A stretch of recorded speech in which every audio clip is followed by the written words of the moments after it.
Hey guys, one more video before I turn in.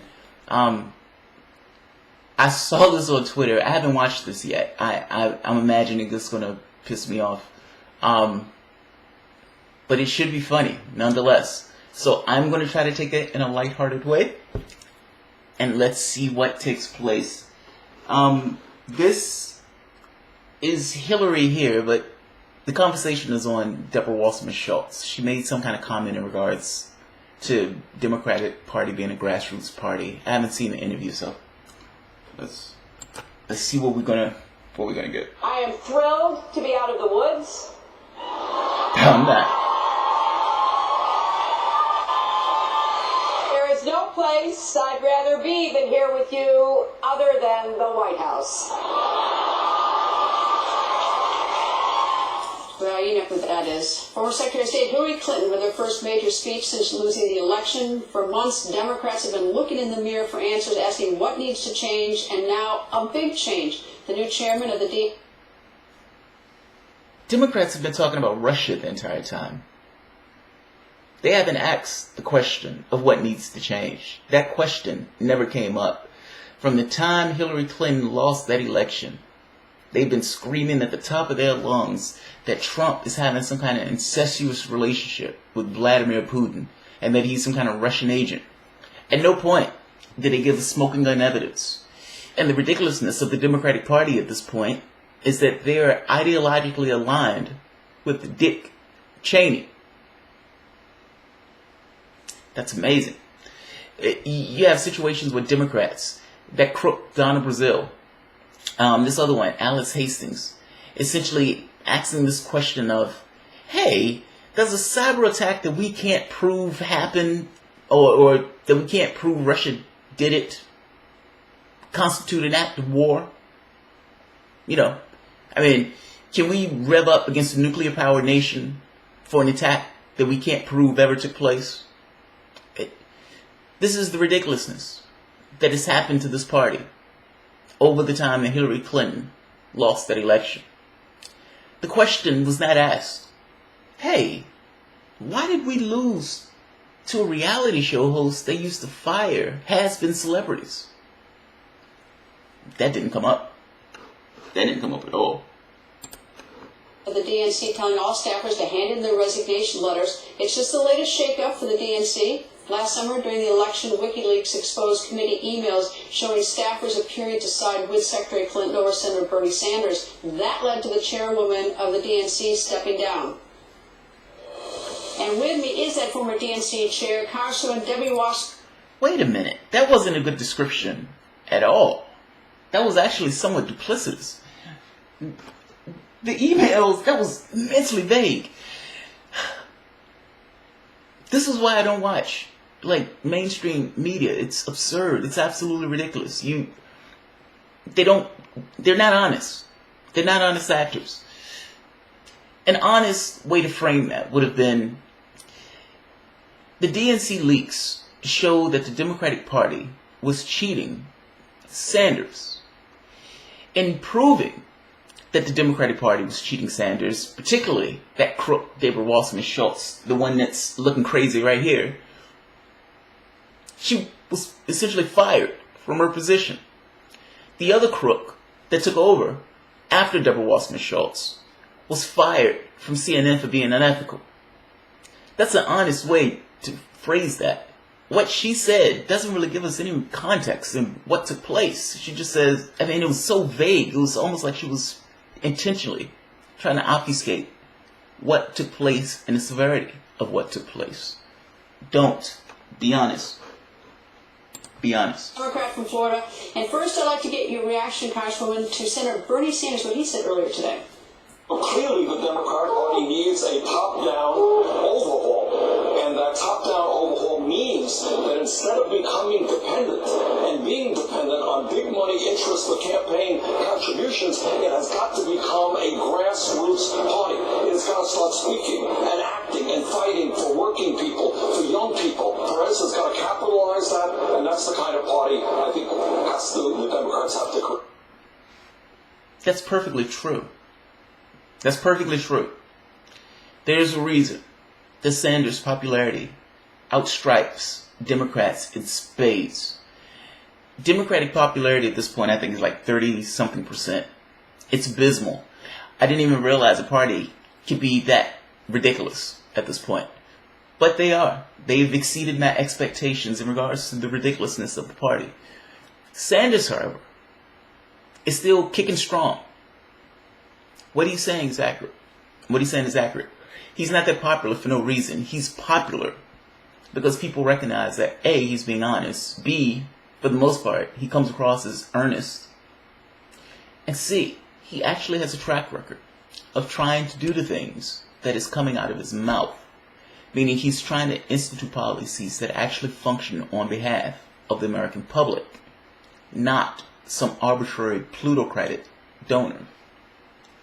What do you think Wasserman Shultz is going to say? It's sort of a little bit like what I heard 4 years ago when the Republicans were doing an autopsy after they lost the election in 2012. But is Senator Bernie Sanders right? When did Democrats do an autopsy? I'm unaware of that autopsy. I've heard them screaming about Russia. I've heard them making these wild accusations and innuendos. Autopsy was not on the list. It wasn't on the list. I am in the dark about this autopsy. It had to start at the top and come down, and if so, how do you do that? Well, I mean, first let me just say, I'm not sure why the chair of either national political party asking for staff resignations is news, because it's a pretty routine practice. It is important for each chair to... Tom Perez, the man who screams about his values even though he never articulates those values, he gave a resignation to everybody in the Democratic, in the DNC. Now, it doesn't necessarily mean he's going to fire all those people. It just means that for the most part, he can fire all those people. I don't know why he just doesn't fire them at this point. If you're going to give everybody a resignation, why are you pretending that for the most part they're making a choice to leave? You are literally asking them to give, it's like, hey, I need you to fire yourself. He sent that out to everybody. If you're asking why is that news, it's news because he sent a resignation to everybody inside the DNC. It just sounds absurd. Able to, shuffle the footprint and make sure that they analyze their staffing needs. What about what Senator Bernie Sanders says? I mean, what's going on with the Democratic Party, or what should go on? Well, respectfully to Senator Sanders, we are already a grassroots party. I mean... No, you're not. No, you're not. It's nice to know that the woman who lied constantly, who had no issue whatsoever with enduring massive amounts of shame, who took all this money from these lenders in her state despite necessarily being a Democrat, and who found no moral qualms, ethical qualms, legal qualms with defrauding millions of people who invested massive amounts of money, millions and millions and millions of dollars, their hopes, their dreams, into Bernie Sanders. It's nice to know that that woman is still a flaming liar. Good to know. Good to know.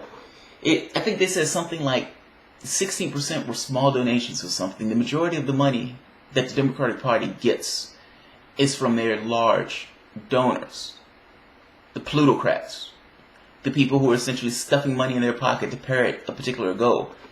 And let me ask you, for the most part, if you knew that the majority of the people who got elected, meaning I think it's like 90-some% in legislative races, if you know that the majority of the winners, overwhelming majority, were essentially decided to have the most money, who are you going to cater to? Are you going to cater to your constituents? Are you going to cater to your big donors, the people who are saying, hey, now go out there and, make my case. Give me back my tax cut.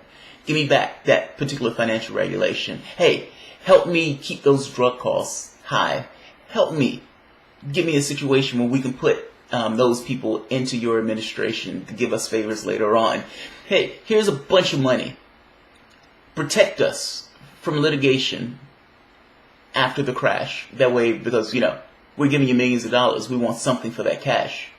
It is maddening and ridiculous to think that these people, these plutocrats, these robber barons, these people, for the most part, who don't give a shit about anybody else other than to lower their taxes, are giving the Democratic Party and the Republican Party money for no reason. That doesn't pass the sniff test. They're giving the money for a reason. They want something back in return.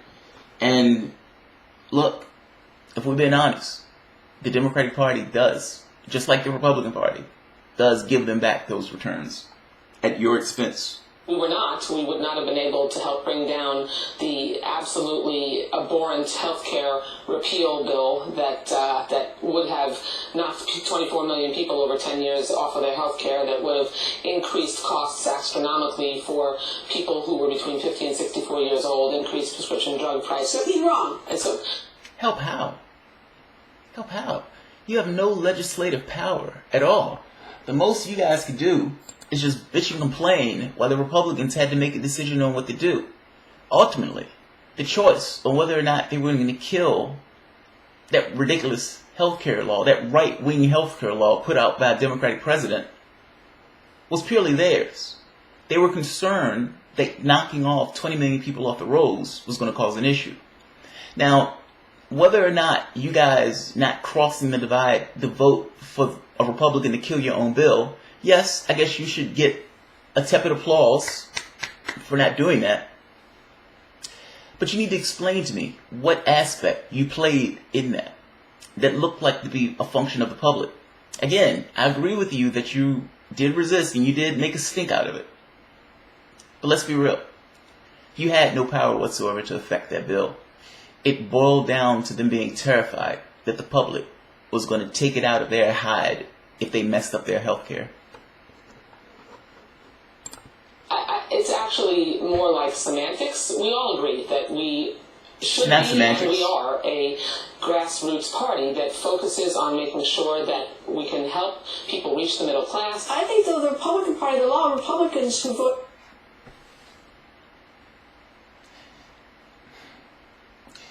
I don't understand how they can have these conversations. And the person who's interviewing the other person, the interviewee says something that's patently wrong, that's patently absurd, that's a flat fact, false, and they just let it slide. The Democratic Party is not a grassroots party. If she was going to ask that question, didn't Suzanne Gumphrey, or whatever her name is, didn't she know that this was going to be the question she asked?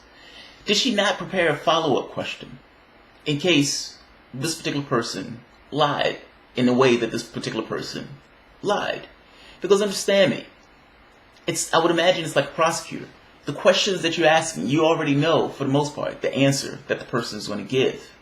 The question you're asking is purely to give context and information to the audience. If they're saying something that's untrue on your air, you're essentially assisting them in lying to your audience. Now, it's easy to pull up the facts on what percentage was small donations versus their big donors. If she's making this case that says, well, no, for the most part, we're a grassroots party, and Suzanne Gumphrey said, well, wait a minute, this says that the overwhelming majority of the money that you guys got came from large donations. That impeaches her testimony of what she just said. If she's going to make this case that she somehow, the Democratic Party is there to help the 99%, to help people exceed into the middle class, to allow opportunity and advancement, okay, then why did Obama give, and the other Democrats give 95% of the revenue to the top 1%? That seems like the opposite to me. Why on earth did the Democratic Party have 95% of the jobs created go to either part-time or contract? Certainly, the majority of the jobs in this country are service jobs. Those people are getting screwed. That is not a middle-class existence. Many of those people have to work multiple jobs. Many of those people have to get government assistance after working a full-time job because the job doesn't make ends meet. Does Susanna Gumphrey know that? And if she knows that, why doesn't she try to impeach the testimony of the person, the corrupt person, lying through her teeth on her airwaves? These things are maddening. These things are absolutely maddening. And look, again, I haven't necessarily watched this interview. This is just information off the top of my head that I know. I don't quite understand. She does this for a living. I don't. Why doesn't she know this? Why doesn't this come up in this interview? And why don't you care that the person who you brought onto your television show, to your audience, is lying to you, profusely lying to you? It's amazing. So the populist movement say they're the grassroots, they're the Tea Party. I mean, everyone's sort of trying to hijack that term. Actually, if you look at the facts, Hillary Clinton won the popular vote. The majority of voters that went to the polls to choose their choice for president chose Hillary Clinton and our agenda. So the American people actually overwhelmingly agree with us, and they prove. Tell me, Debbie. Explain to me then. Did Hillary Clinton win that election? Debbie, do you believe that for whatever reason, that the politics of this country, the presidency, is chosen by the popular vote? Did you believe that going into the election? We do not choose the election by the popular vote. Hillary Clinton could have 10 million votes more. If she loses the popular vote, she loses the contest. That was full well understood before they did that contest. Also, let's keep it real. It's not that the public agreed with your platform. You can't even explain your platform. If they've asked you guys over and over again, what does your party stand for? I have yet to get an answer on that question. I am perfectly in the dark on that question, just like everybody else is perfectly in the dark, including the members of your party. Whether it's Tom Perez, whether it's Nancy Pelosi, whether it's Donna Brazile, none of those people, party luminaries. Donna Brazile said she had been in the party since she was 9 years old. She was apparently working illegally under, it's illegal to work at 9 years old. Whatever. She was functioning in the party as a child.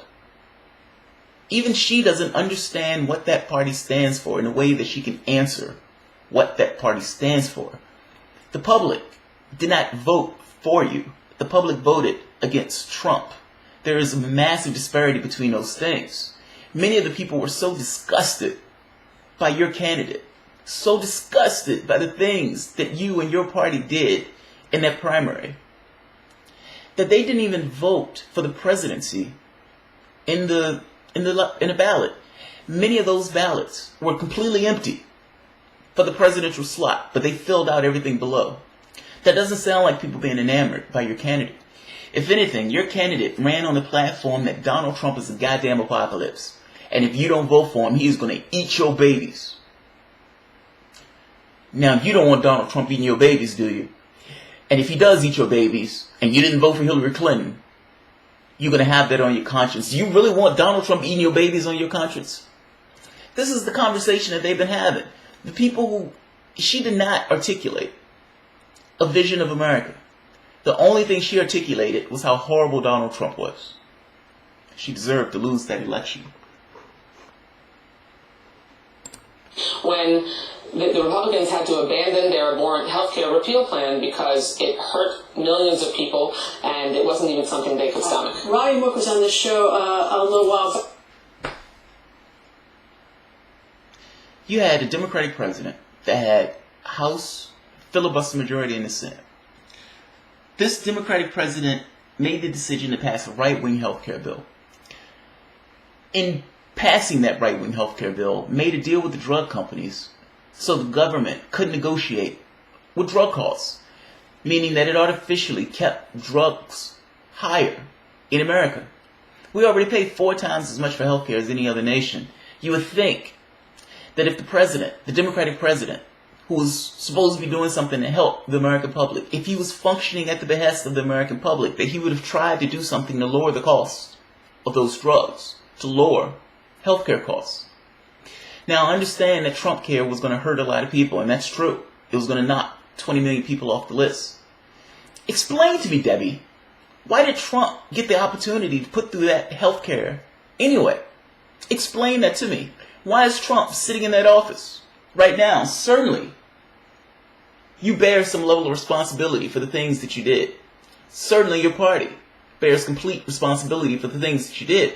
It's not a situation where Donald Trump had a huge number of people voting for him. He was the most hated candidate in the history of candidates. On the day that he was elected, 60% of the public, a majority, thought he was completely unqualified for the position.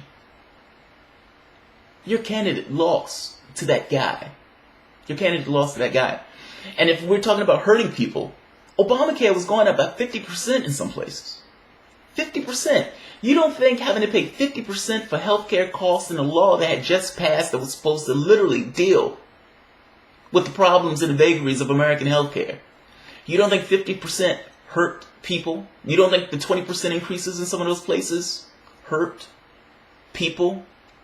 You don't think the fact that that law went up like 50%, 20%, in all these different places immediately before the election hurt people? And to some degree might have even had some level of sway in pulling votes for Trump. Let's be real. Let's be honest. This woman is a horrible interviewer. She's an absolutely horrible interviewer. She's letting this liar, this corrupt liar with a history of corruption and a track record of absolutely lying through her teeth profusely, to get on her air and do the exact same thing she has a history and track record of doing. This is absurd. This is absolutely absurd. This always annoys me because it feels like it's just propaganda. The person spouts something. The other person, who's supposed to be there to check the things that are being said, give it a pass. They just let it go by. They don't say squat about it. It's like, sure, use my airtime to lie to my people who are watching my show and believing they're getting actual information about things. Yeah. You could totally use my show for that. That's amazing. Where they thought Secretary Clinton is going to run in 2020. Because I think, the fact that she's in Scranton, I actually think that she's going to throw her hat back in the ring. But, I'm probably dead wrong. But what do you think?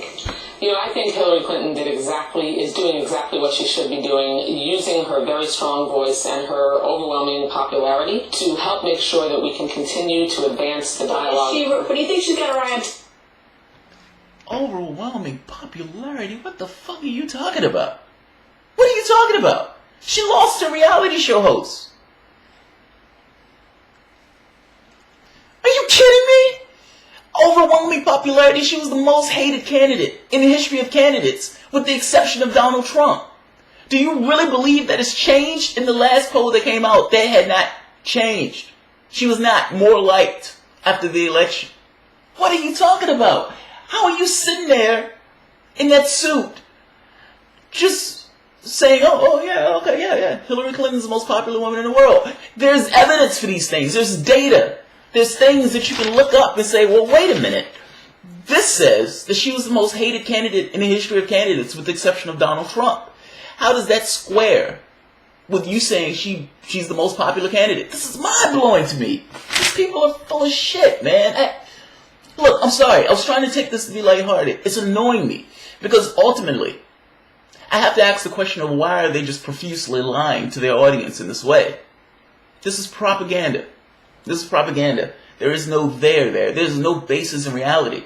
Everything that's coming out of this liar's mouth, for the most part, has been a lie. All of it. All of it. And it's not even this lie in the sense of subjective. It's not subjective. She's saying things that are flat facts, or there are data to back up the information that she's saying. And this other person, who I have no clue what she's supposed to be doing in this particular interview, I would imagine that if she's pretending to be an interviewer, she's pretending to be a news person, you would think that she would push back on this propaganda, not necessarily just let this leech spew this stuff. It's amazing. Absolutely amazing. I can't believe this is the shit that goes on TV. In 2020. Really? You think she don't have any interest in 2020? I think Hillary Clinton has an interest in doing what she always has had an interest in doing, and that is helping to make the world better at all. And to focus on making sure that government works to assist people in making their lives better and isn't an obstacle. Nobody... Okay, yeah, this is almost over. I'm glad this is almost over. I greatly dislike this woman. I immensely dislike this woman. I immensely disliked this woman before this interview started. I was unaware that the degree of dislike could go further than what it was before as it is now. I was wrong. It has gone through the floor. This is an amazing thing that she's saying. Hillary Clinton's Secretary of State was monetizing the State Department, meaning she was getting pay for play. Somebody would give her a bunch of money, 7 digits, and it was full well understood that if you give Hillary Clinton 7 digits to the private enterprise of the Clintons Fund, that the State Department, the U.S. government State Department, will give you favors. Whether it was Morocco, whether it was Saudi Arabia, who Clinton in those emails said was a terrorist state. At no point did that stop her from giving them weapons and taking their money. This is amazing. Talking about Hillary Clinton is helping the world when she's paying off governments that's functioning in the behest of terrorists. How is that helping the world? How on earth is that helping the world? When she wanted to put the missile defense shield in Syria, potentially, coming in conflict with Russia. If she shot down a Russian plane, that is a goddamn nuclear war. How is that helping the world? What is she talking about? What is she talking about? She is lying through her teeth. Again, that woman lies as easily as breathing. It's amazing to me that she says this stuff with no hint of shame, embarrassment, or anything else. She better hope there's not a hell below. Suspicious that she was not a bad thing, but anyway, I was looking at the TV. Anyway, thanks very much for joining us. You're welcome. My pleasure. The break that she's earned. What exactly did she do to earn that break? Lose to reality show hosts? Cheat one of the other candidates? Call everybody who was against her sexist for having the temerity to run for office? There is nothing more important to me than my vacation. So when I need to book a hotel room, I want someone that makes it... Yeah, this is absurd, man. This is absurd. These people are clowns. They're clowns. This stuff is a scam. I just don't understand how they get on TV things that are absolutely and easily disprovable. Slide by. Completely slide by. I should have known what was up when, for the most part, she obfuscated the role in corruption that Debra Wasserman Shultz played in cheating Sanders. That probably should have told us what this interview was going to be like. This is an amazing interview. And not a good amazing. An amazing for the ridiculousness of it, for the horribleness of the person who's answering the questions, and for the just shitty interviewing skills of the person who's asking those questions. This is absurd. This is obscene. Guys, I'm into here and I'm going to go to bed. This is literally has spoiled my mood. That woman is atrocious. That woman is atrocious. I can't believe she's showing her face, let alone having interviews. I would imagine that at this point, she has nothing to lose. She has no image whatsoever that's positive or even looked upon as being a hint of positive. So yeah, I guess there's nothing to lose in coming out and just spouting ridiculousness. Just spouting lies. But still, as a person, I just don't know how you do it. I just don't know how you do it. But clearly she's found a way to pull that off. So, alright guys, have a good night. If you enjoy the content, feel free to like, subscribe, or share. Oh, and also again, Patreon. Thanks guys.